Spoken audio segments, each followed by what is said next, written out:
Godspeed says, I say focus more on 80% studies and 20% projects.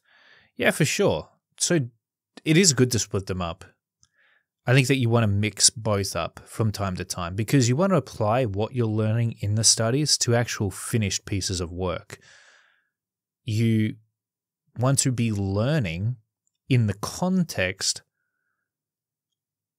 that those teachings are going to ultimately be used for.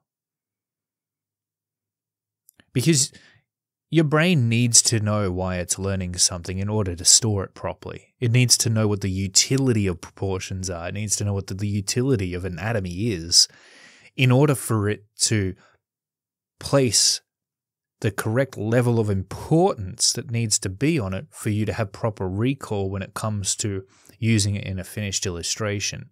If you're just practicing for the sake of practicing, you'll get very good at those individual things. So you'll get very good at anatomy, very good at proportions, but when it comes to applying those to an illustration, which is really what you're learning all this stuff for, right? You're not just going to create comic books full of anatomy studies.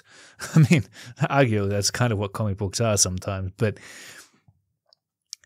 you want to apply it you want to apply what you're learning in the context of what you intend to use those skills and abilities for in order for it to click, in order for you to make the associations that are going to reinforce what you've learned.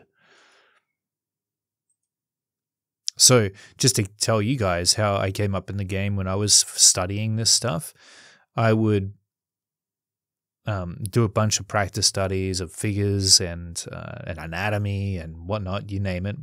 Probably very familiar with that kind of thing. And after I'd done that for a little while, I was curious to see what kind of effect it had on my actual ability.